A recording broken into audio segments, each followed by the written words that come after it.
So before we get started, I just want to give you a few shout outs about some of the upcoming programs we have. Firstly, we have Professor Bell's 5-week live course, The Real Revolution, America, 1775 to 1783. This class starts next week on Monday, September 18th at 7 p.m. It's held each Monday at 7, and the class is $199. I'm going to drop a link in the chat window now, just so if you are interested. There we go. So pretty much if you enjoyed tonight's presentation or you're really interested in the American Revolution and taking a deep dive into the subject, this is the class for you. It will be fantastic. You'll get 5 weeks to interact with Professor Bell and the other participants to really discuss the topic and learn more than you really could ever learn from any textbook or college class. So it's really nice to get that interaction with Professor Bell and the other participants in sharing life experience and what you all know and what you've learned. So that starts next week, Monday, September 18th. And then we also have a special announcement. Forever Scholars has just recently launched our brand new Global Scholars Program, where we're offering travel programs for our community that will visit destinations around the world. So next summer, our first travel program is in June, and we are hosting a 3-week immersive program in the south of France. It's where you will live as a local. You're going to take French classes, work with chefs to learn how to prepare authentic provincial cuisine, and enjoy guided tours to destinations and sites throughout the south of France. So this is actually a really great program. I've done it myself. I highly recommend, if you are interested, to take a look at it. So I'm going to drop the link in the chat now.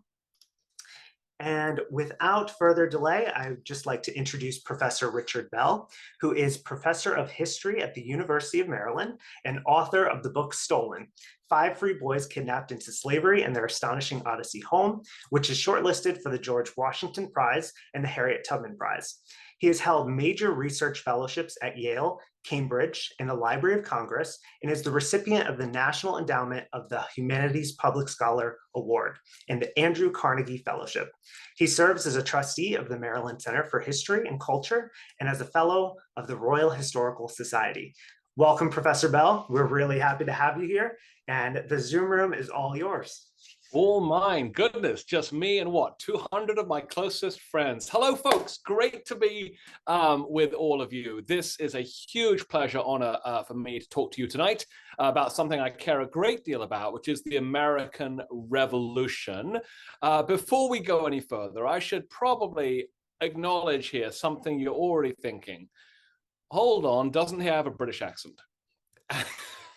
And the answer is yes, I definitely have. I hope I have a British accent. I am a British citizen by birth, but an American citizen by choice. I'm a naturalized US citizen, made this country my home. I'm not here to feed you, thank you. I'm not here to feed you British propaganda. I'm here simply to tell you what scholars will tell you about the American Revolution. That said, of course, I won't disguise my British accent. In fact, to remind you of it, I even put on my British flag t-shirt today, but you'll just have to take my word for it that I'm giving you the straight scholarly truth tonight. So let's get started. As Anthony said, I'm going to talk at you for about 40 minutes or so about the coming of the American Revolution. And you have access not just to the chat, which I see you are all using, but also to the Q&A tab. If you have a question you'd like me to try and answer, you can put it in the Q&A tab at any point over the next 40 minutes, and then Anthony will have to decide which ones he throws at me in the limited Q&A time we have available. So thank you for letting me be a small part of your evening today. I am now going to go ahead and share my screen, and I think, oh no, I did one thing wrong. Let me try that one more time. I think as of now, you can see my slides and hear my voice and see my face. So why don't we get going? And today I want to persuade you that there's more to the American Revolution than just the founding fathers. Declaring independence from Britain was more than only the scratch of a pen on a piece of paper in the summer of 1776. A lot more. To gain their independence, Americans, patriots, would have to build a genuine mass movement dedicated to protesting British authority, and then they would have to fight a very real, very costly, very bloody war against the most powerful nation in the world at the time.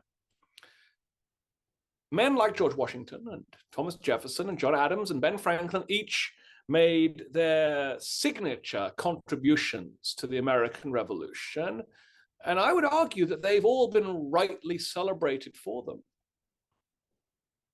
But the more we worship those men like gods, the harder it becomes to measure the contributions of the other participants in the American Revolution. The mechanics, the artisans, the members of the mob, the soldiers, the wives, the ministers, and the merchants. The men and women who convinced figureheads like Washington and Franklin that independence was a cause worth fighting for. So today, I'm not going to talk much about the Founding Fathers or about the military conflict, the war itself that actually sent the British packing. If you want to learn a lot more about the war and the social dimensions of the war, I'm giving a 5-week course about it. And it starts next week, and you should sign up for it. Instead, today, I'm going to talk about all the reasons why ordinary people in cities like Boston and Philadelphia began to push back against royal authority in the 1760s and early 1770s. I'm going to talk about how their sacrifices over more than a decade made that coming war seem both urgent, possible, and necessary. So this is going to be the history of the revolution from the bottom up. When Bostonians awoke on the morning of August the 14th, 1765, they were confronted with the body of a man hanging from a noose in a tree near the center of their town. The man was Andrew Oliver. He was one of the enforcers of the Stamp Tax Act. Now, mercifully, this corpse was just a dummy of Andrew Oliver. It was an effigy made of straw. But this fake lynching was clearly meant to send a signal about how some people in that city felt about having to pay this new stamp tax. The Stamp Tax Act was the most recent of several new taxes that the British government had begun to levy on the North American colonies after the end of the 7 Years' War. That global struggle against the French had almost bankrupted the British Treasury. By 1765, Britain's national debt had soared to 145 million pounds, which is a monstrous sum back then. And even new taxes on people in Britain itself weren't proving sufficient to pay down that simply massive debt. So in London, the new Prime Minister, George Grenville, was pushing for new taxes on Britain's overseas colonists. To Prime Minister Grenville, it made perfect sense that American colonists in particular should pay for some of the costs of a global war that had been fought largely on their doorstep and in part for their security. The 1765 Stamp Act was a tax on the commercial use of paper. Anyone buying or using everything made of paper, from newspapers, pamphlets, and almanacs, to legal documents, college diplomas and liquor licenses, even packs of playing cards, had to now pay a small additional fee to do so. And then officials like that Andrew Oliver guy would then stamp their paper to show that they'd paid up. You can see that stamp on a piece of paper in this image. By evening, a crowd had gathered around that effigy of the stamp tax collector, Andrew Oliver. At dusk, the crowd cut down the dummy marched it to the real Andrew Oliver's mansion.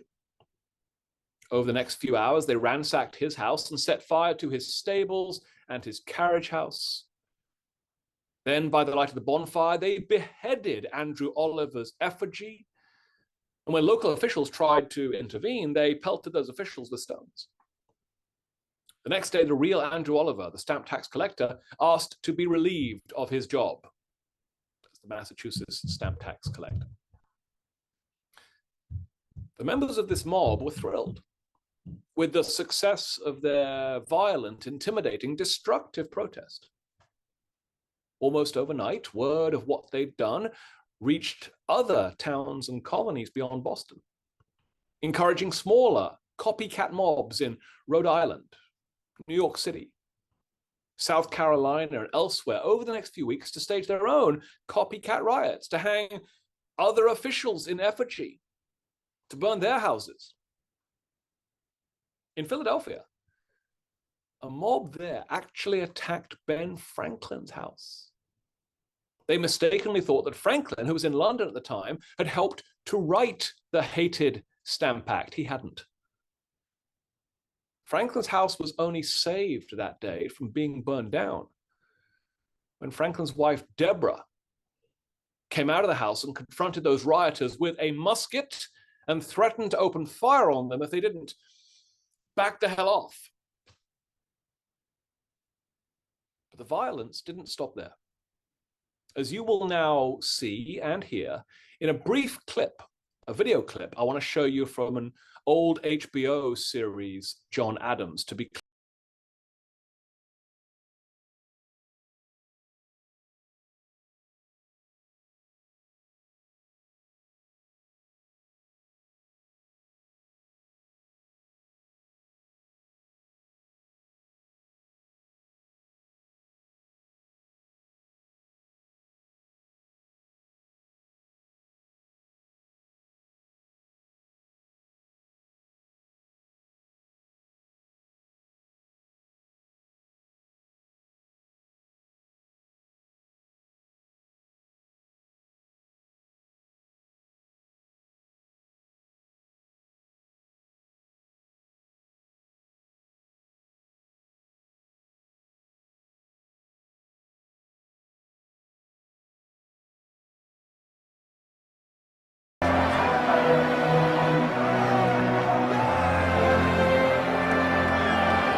Folks, you just saw tarring and feathering.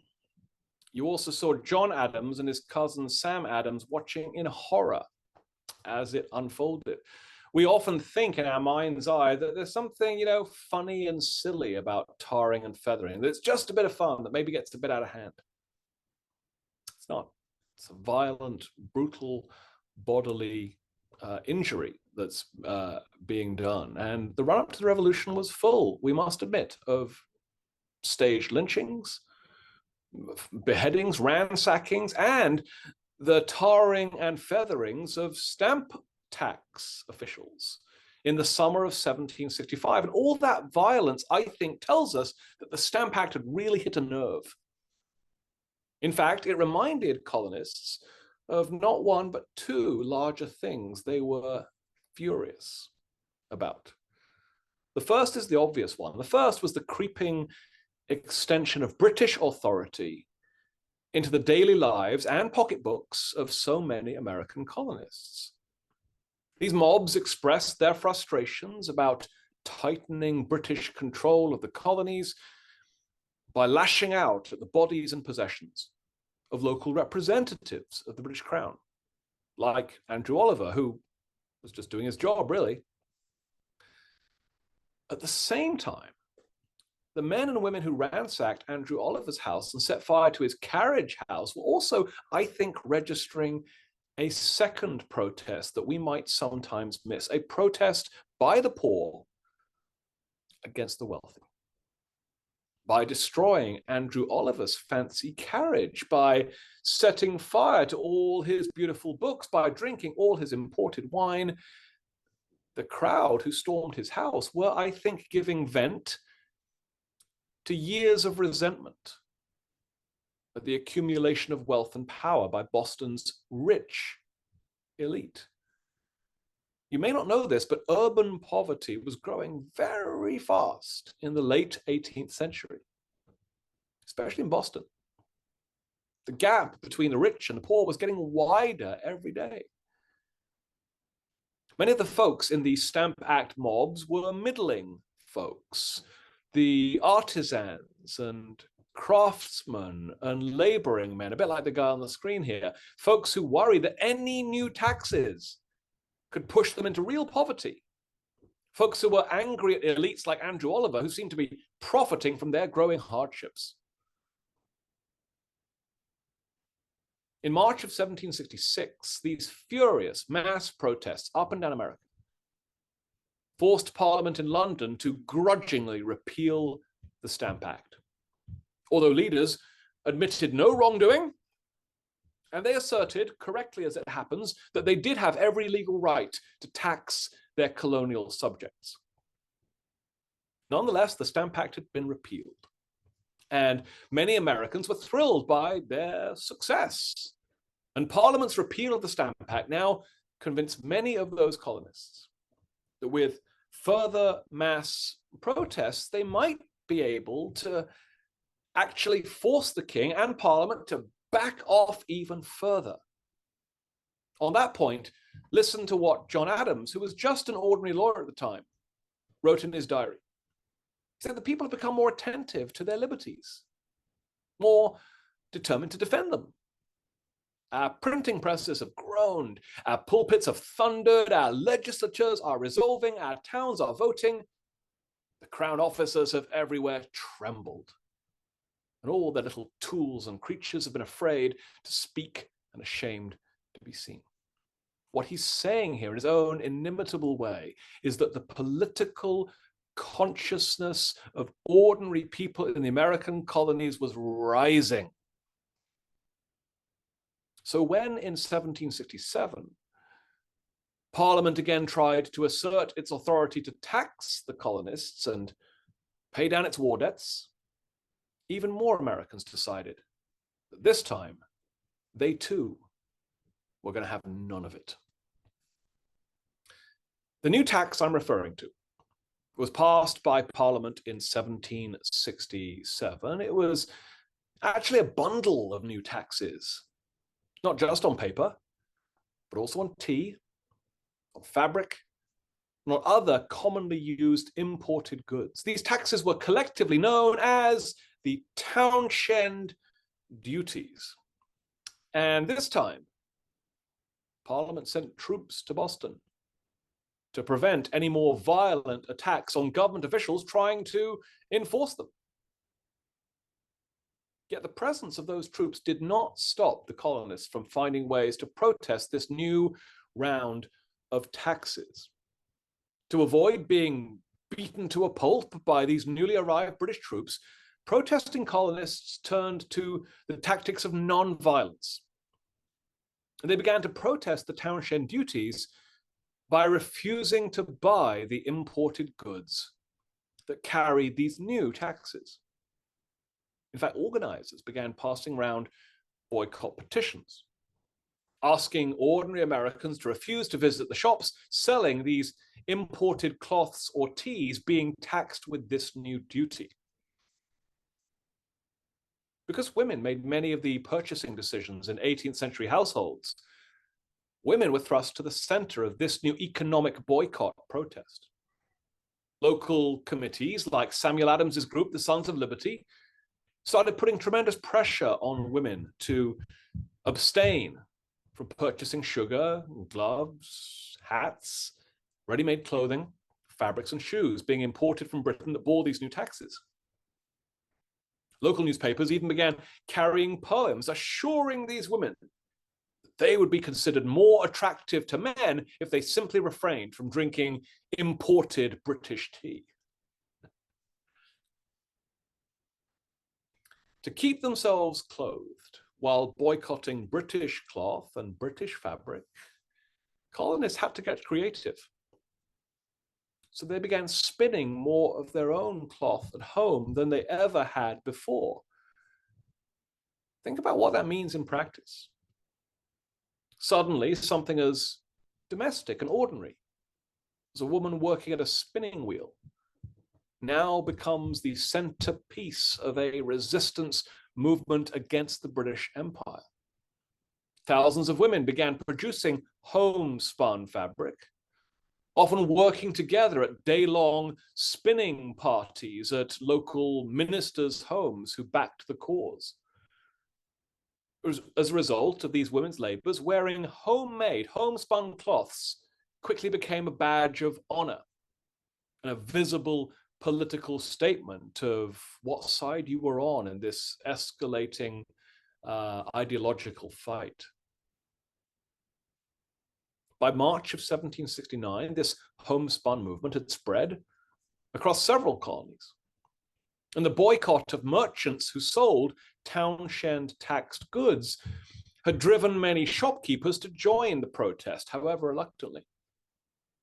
Increasingly, colonial resistance to British authority was spreading beyond its birthplace in Boston.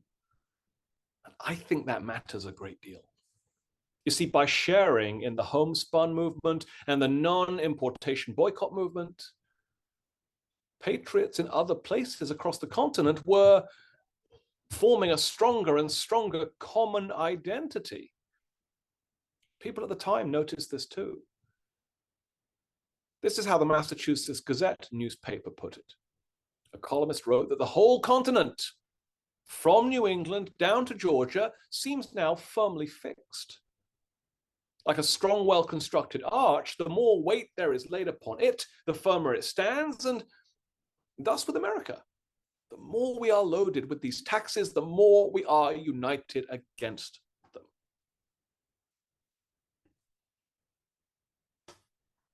Over the next few years, colonists found more and more reasons to think of themselves as a single people, united against a common enemy. But let's be clear, they were not yet revolutionaries, seeking independence as their goal. On the contrary, they were uniting simply to demand that something be done about their grievances, something, anything, be done about the overreaching of British authority. Then in 1770, they found a new reason to protest. When a confrontation between British troops and Boston citizens left 5 men dead on a city street. A few days later, a local silversmith named Paul Revere rushed into print with an engraving of the evening's violence. You can see a version of it here. I hope you can tell that this is a visually appealing, compelling piece of propaganda, with its carefully drawn, carefully curated image of ruthless British soldiers on one side, firing on an innocent crowd on the other. This image and others like it persuaded men and women throughout the colonies that that event was a massacre. And that helped to fan the flames of indignation and outrage ever higher. But still, in 1770, no one was yet thinking of declaring independence. That final push towards independence and revolution as the goal of the conflict only began when Parliament passed the Tea Act in 1773. Believe it or not, the Tea Act was not actually a tax hike like the previous measures.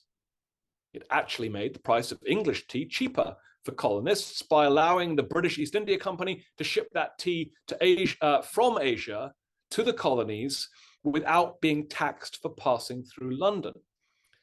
But nonetheless, the Tea Act angered colonists because they'd been happily smuggling Dutch tea into ports like Boston and drinking it at low prices. Now legal tea from the East India Company was competing with smuggled black market tea for the consumer's precious pennies. And they saw that as the East India Company muscling in. So to try to frighten away British East India Company merchants, a mob working on behalf of Boston's smugglers threw 10,000 pounds of the East India Company's tea into Boston Harbor on December the 16th, 1773. The Boston Tea Party, as we call it today, enraged members of Parliament. They thought they'd been doing the colonists a favor by lowering the price of legal tea and making smuggling more difficult.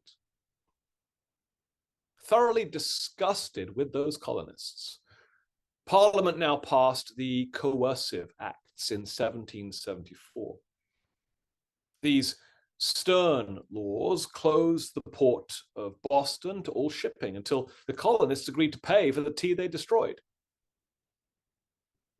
These coercive acts, of course, targeted residents of Boston and Massachusetts almost exclusively. They are punishment for the Boston Tea Party. And yet between 1774 and 1775, something extraordinary happened. Americans in 12 other colonies, places largely unaffected by the new Coercive Acts, started to believe that they shared a common cause with the people of Massachusetts. That they did so was in great part the result of effective communications networks. Thanks to sympathetic coverage in the colonial press throughout 1774 and 75, readers beyond Boston were becoming ever more convinced that they had a personal stake in what was going on in Boston, and just as importantly, that those people in Boston were suffering on their behalf, suffering for all Americans. Of course, colonial newspapers had been churning out coverage of the imperial crisis ever since it began with the Stamp Act in 1765. Over time, their newspaper coverage had grown more and more extensive, but also more and more partisan, as insurgent leaders like Samuel Adams and Paul Revere grew ever more media savvy. By 1774, folks like Revere and Adams were in the habit of regularly feeding stories to the newspapers that were slanted in the insurgents' favor, or that explained recent news events from the insurgents' perspective. And I think this matters. As Boston reeled from the effects of the Coercive Acts, Samuel Adams and Paul Revere leapt into action once again, using their local papers in Boston to feed stories to newspaper editors in many other colonies far, far afield. How did they do it? Well, their first gambit was to use the press to seek charitable donations, to relieve distressed residents of occupied Boston. And their appeal worked pretty well. In response to repeated newspaper pleas, many of which probably exaggerated the sufferings of Massachusetts residents brought low by the Coercive Acts, readers in other places, South Carolina, New York, Pennsylvania, sent Bostonians hundreds of pounds worth of aid, bushels of rye, barrels of flour, tieces of rice, cattle, sheep, corn, firewood, codfish, flax, peas, brandy, and butter. One man even sent several hundred head of cabbage to the people of Boston to try to help. To get around the Boston Port Act, which had closed that port, all those gifts, even the cabbages, were shipped to secondary ports in Massachusetts and then hauled overland into Boston itself.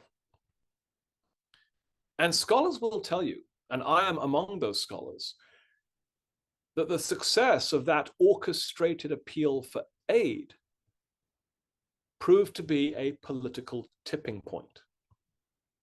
You see, by expressing sympathy for besieged Bostonians and by sending material aid to them, colonists in other places were effectively acknowledging their common cause with the people of Massachusetts. They were signaling by their donations their tacit agreement with the political protests staged by insurgents in Massachusetts. What I'm telling you is that as that charity appeal in the newspapers had unfolded, Boston's oppression had become America's shared burden.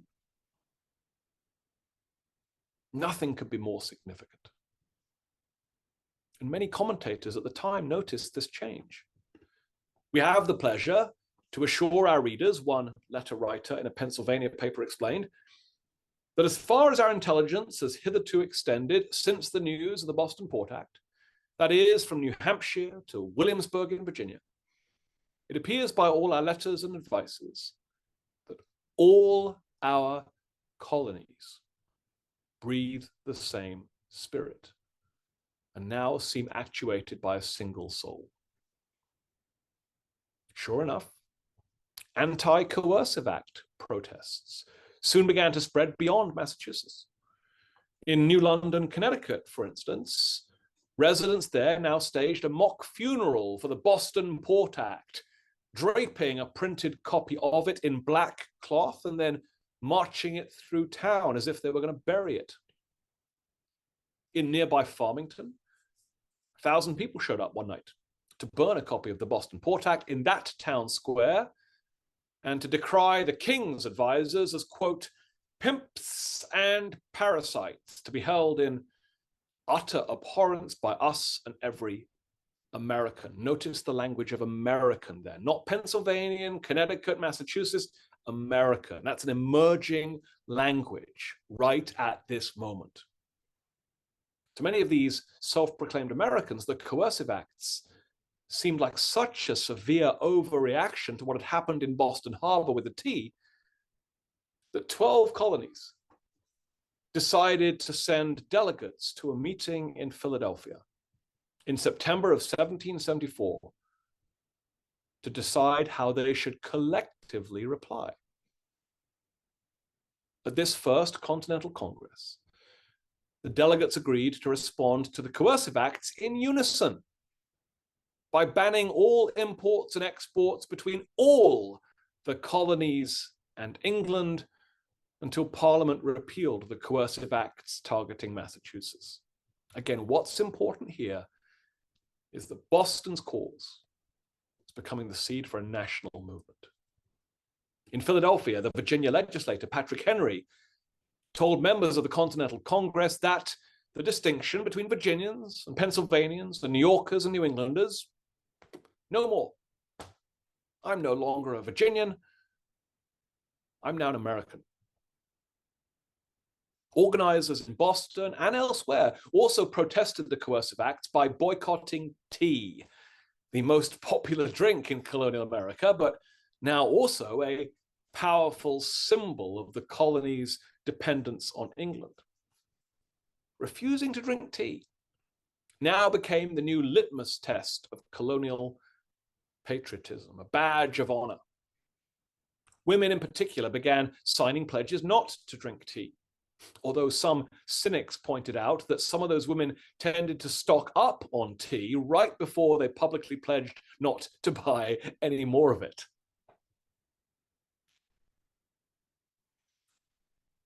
So as 1774 wore on, the pressure on ordinary Americans to boycott tea and to join the emerging insurgent cause grew and grew. Intimidation and violence probably forced some ambivalent colonists to endorse the insurgency that they may not properly have fully supported. But even as late as 1775, there were certainly still thousands of Americans willing to declare their continuing loyalty to the King of England.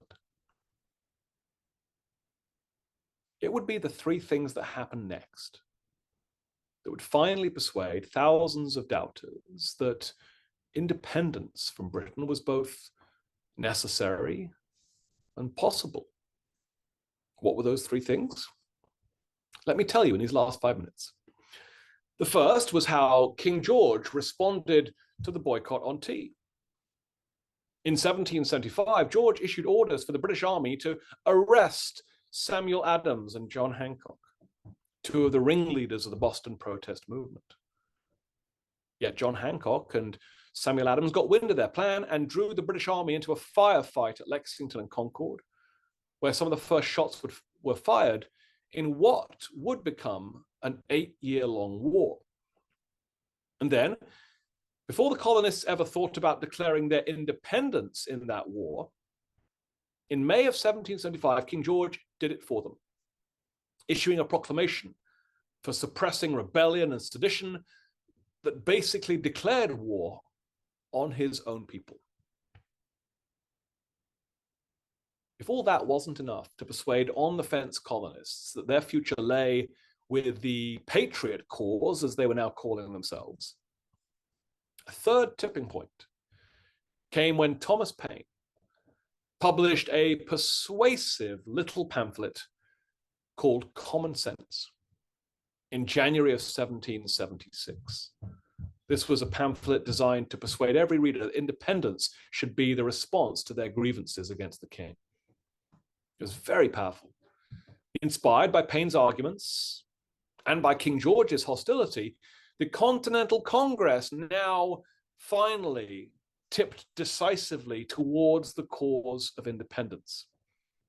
The members selected a committee of 5 that included Thomas Jefferson and Ben Franklin to draft a declaration of independence that patriots could then publish in the newspapers to stir local support for their military efforts, and perhaps try to draw European powers like France and Spain into the war on their side.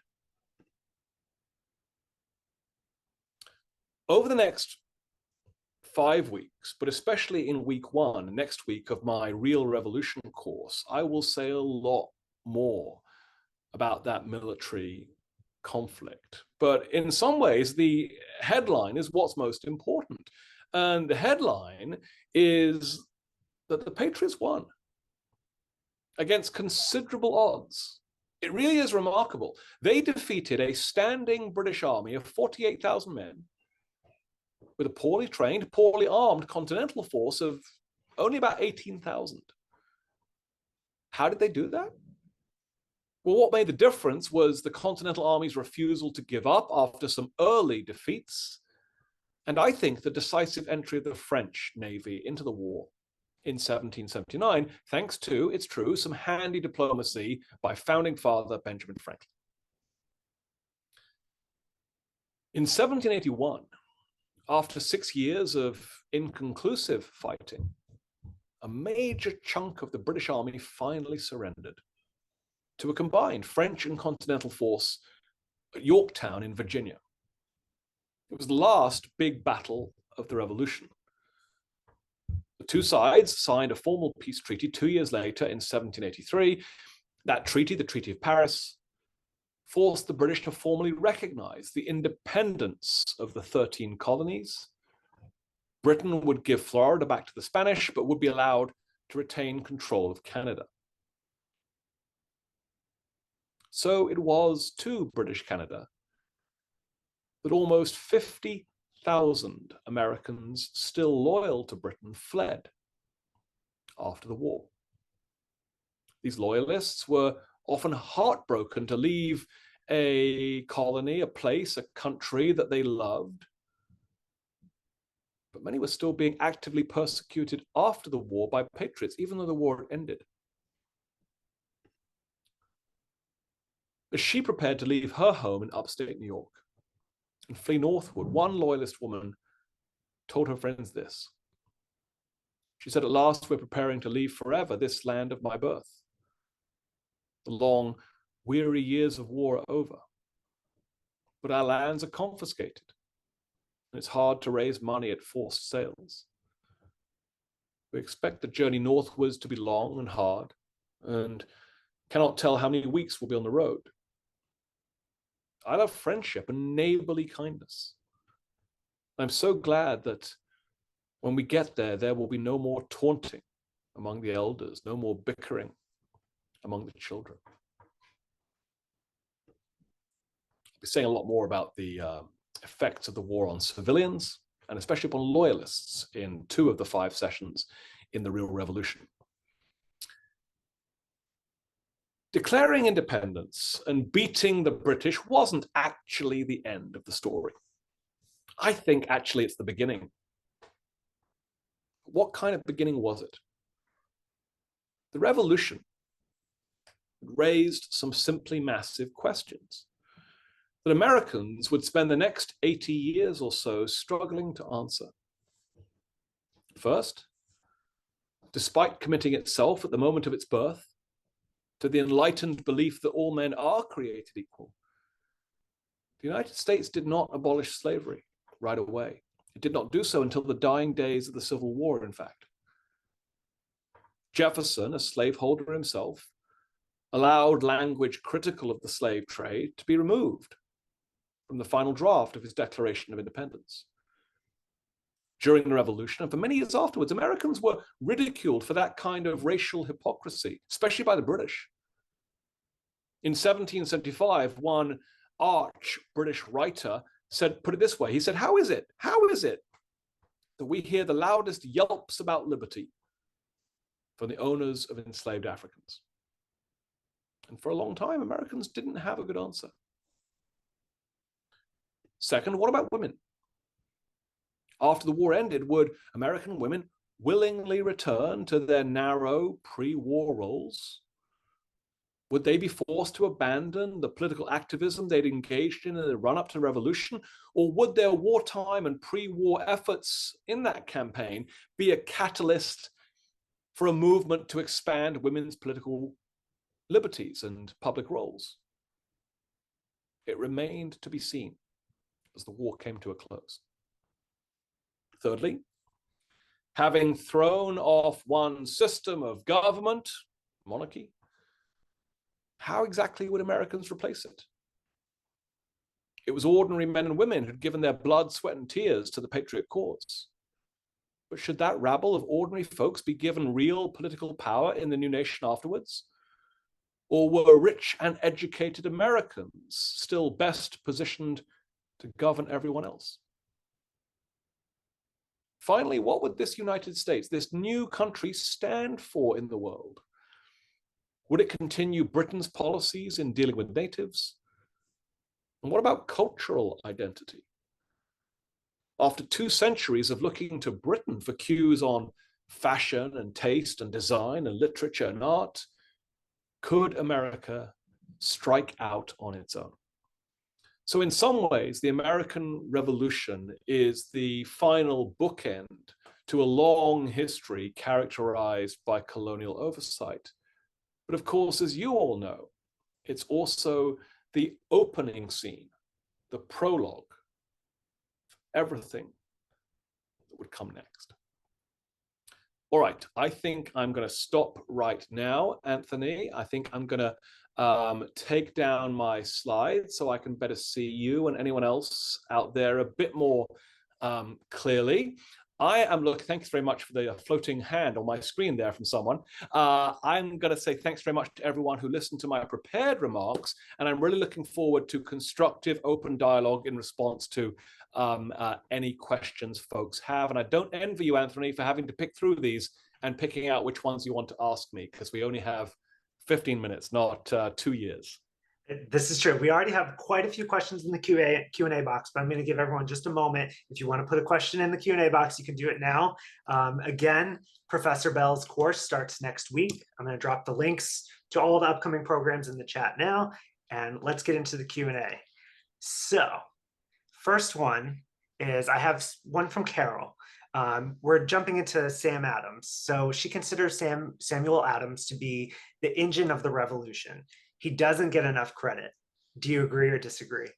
Yes, I am happy to agree with that. And I think we really owe a debt to Stacy Schiff, who published a new biography of Sam Adams called something like The Revolutionary, I think it's called, about 2 years ago, which is the first modern biography by a legitimate scholar in a generation, which is really remarkable given that Sam Adams is everywhere. Actually, sorry, he's not called Sam. No one called him Sam. Samuel Adams is everywhere in these early events in Boston that we all learned about in grade school. You can't tell the Boston story without Samuel Adams popping up into every scene.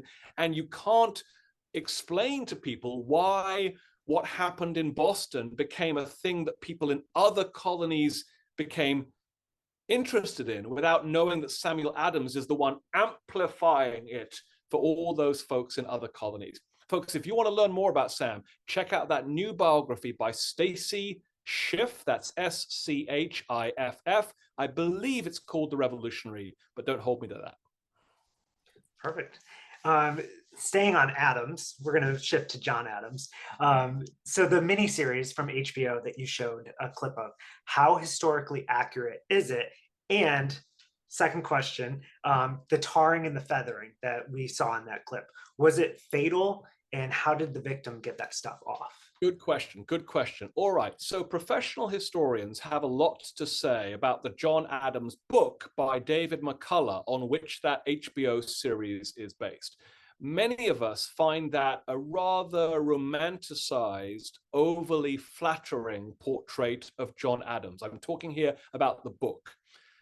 I would say, however, that the HBO series based on that book is a lot more interesting and complicated in its portrayal of John Adams. That has to do with the script and who they consulted when they wrote it. It also has to do with the wonderfully nuanced portrayal of Paul Giamatti, who played John Adams. So I'm sort of on the book, but I'm thumbs up on the TV series. And one of the things that TV series gets across is that tarring and feathering left you physically injured in very serious ways. That hot tar dries on your body, burning you as it goes on. Then when it's cooled, it sticks to your body like glue. And there's no police department with a special, solvent to dissolve it off. You have to rip that cold tar off your skin, and it takes patches of your skin and your hair with you. Tarring and feathering will not kill you, but it will leave you scarred physically and, of course, psychologically for the rest of your life. It's nothing to laugh about. Well, moving on to the Stamp Act. Yep. So was the Stamp Act 1765 applied to both Canada and the US? And then another question is, was the tax itself or the magnitude of it, what was that really like the big causation? And then did the colonists not expect to pay anything for the 7 Years' War? All good questions. My God, you guys should write books about this stuff. So yes, one thing that I think we don't often acknowledge is, first of all, there were new taxes on British people back in Britain, but they didn't really have a choice. They had to pay them, or they'd end up in local jail. And the Stamp Act is a tax that is applicable to overseas colonists in the Canadian provinces, in the mainland American colonies from New Hampshire to Georgia, and in the British Caribbean, think Jamaica, think Barbados. While there's plenty of protests against the Stamp Act from the folks in the American colonies, generally speaking, the folks in other British colonies like Jamaica and Barbados, they grumble. They do not like new taxes. Raise your hand if you like new taxes. No one raises their hand. But they grumbled and they paid up.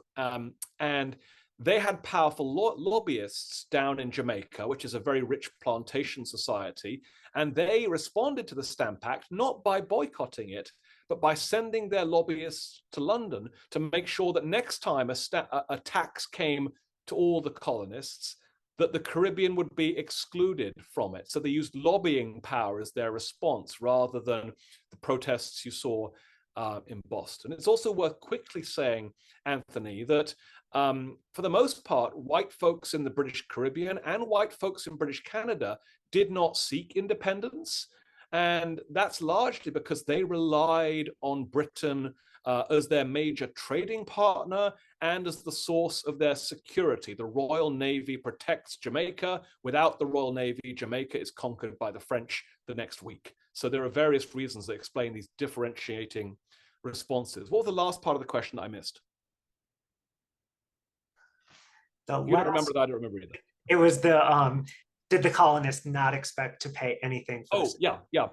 So what they objected to the Stamp Act is the fact that they were not consulted in its development. It blindsided them, and it also served to piss off almost all of them, because being a tax on the commercial use of paper, it jacks up the price of any paper you buy.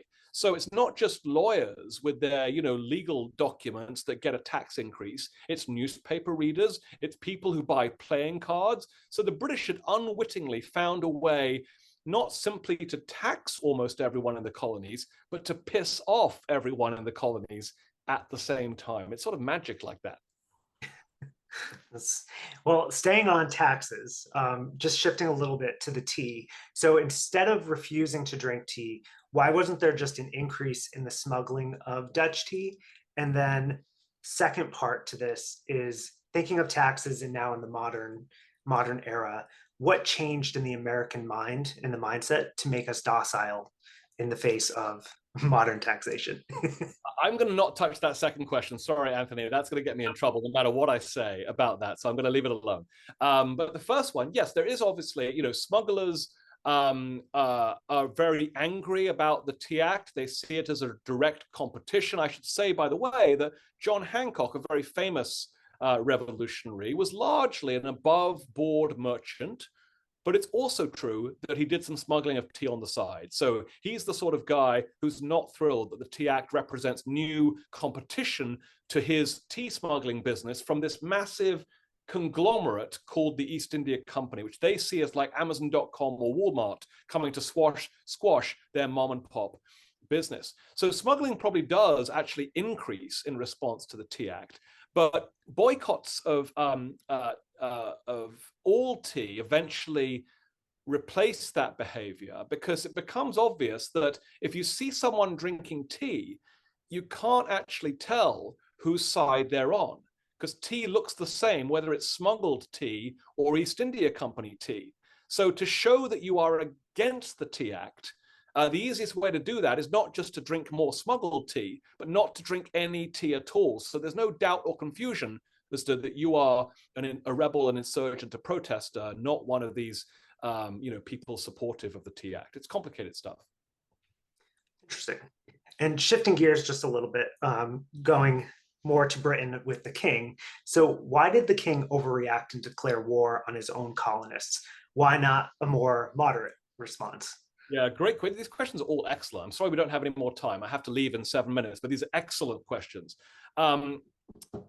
We didn't know the answer to that question until quite recently, because the royal family, which owns the Royal Archive, had for centuries not allowed researchers into the Royal Archive to read the King's Mail. But that was changed under Elizabeth II, about 2 years before she died. And teams of scholars have been in Windsor Castle ever since, reading King George's private papers. And we're starting to see the results of that in new biographies of King George, which totally reshape our understanding of who he was. He definitely was not the psychopath tyrant of Hamilton the musical or Thomas Jefferson's Declaration of Independence.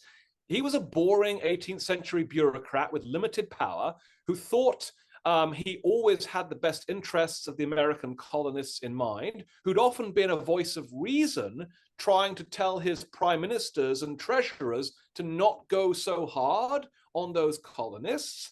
And then those colonists spit it all back in his face with the Boston Tea Party. And he says, you know what, maybe I was wrong being so lenient. These a-holes deserve what they're going to get, and now we need to crush them. So he has an about face, does a 180 on being sympathetic to the colonists and then wanting to see them put under his boot as dramatically as possible. Interesting. So now we're going to shift to after the war. There's a few questions. I'm going to combine a few of them. So what fraction of the population fled the Americas after the war? Second question, did the presence of about 50K American refugees in Canada affect political affairs in Canada? And last part, I'll repeat it if you need again, but after the tempers had cooled after the war, was there any attempt to reconcile with the loyalists who had fled the country? Right. I will talk more about this in the course, The Real Revolution, which starts next week. But I will tell you very briefly that about 60,000 largely white loyalists flee to Canada. There are several thousand black refugees who flee to Canada and other places. That's out of a colonial mainland population of 2.5 million at the start of the war. So what is that? I don't know. I can't do math, but it's a few percentage points out of 100. So it's not the case that every loyalist flees the country after the war. Loyalists had made up perhaps 20 or 30 or 40% of the American population, and only a small number of them flee afterwards. The reasons not to flee are pretty obvious. Where do you go? Where is home? America is home. Why would I go anywhere else? Many people do not flee war zones or do not flee places where they are being persecuted. They just have to find ways to adapt and transcend. Some of those fleeing loyalists actually snuck back across the border in subsequent years to sort of rebuild their lives in America. For those who had stayed, they have a lot of incentives to quiet down about their loyalism during the recent war, a lot of incentives to sort of kiss and make up with patriots who are continuing to harass them. And the patriots, too, have incentives to live and let live, to let bygones be bygones. So there is trouble and strife after the war, but it also dissipates over time as well. Thank you. And it looks like we have time for a few more. Just quickly, why didn't King George ever visit the colonies?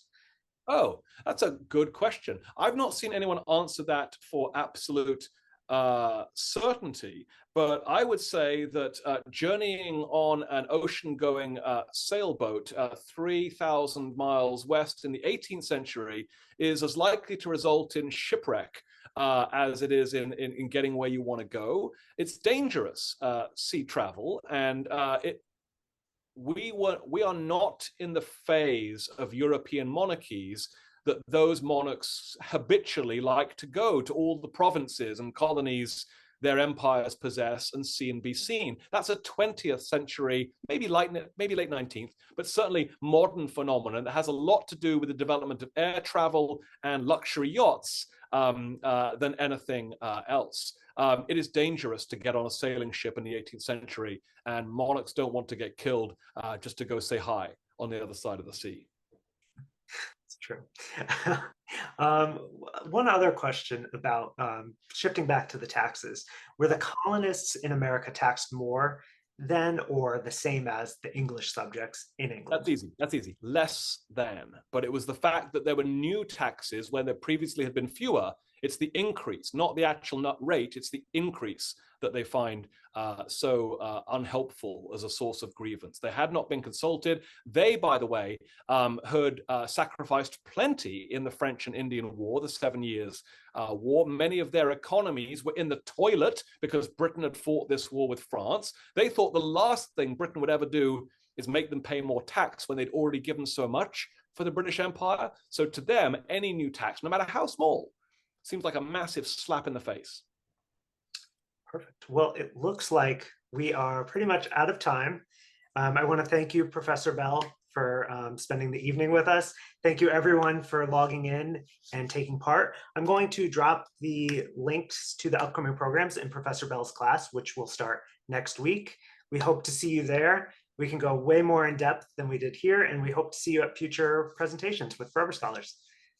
And thank you, Professor. Thanks so much. It's my pleasure, Anthony. I'll just tell people that I very quickly dropped my email address in the very bottom of the chat. So if anyone wants a signed copy of any of my books, they can reach out to me that way, or just Google me, Richard Bell, University of Maryland. You'll find my email address right away.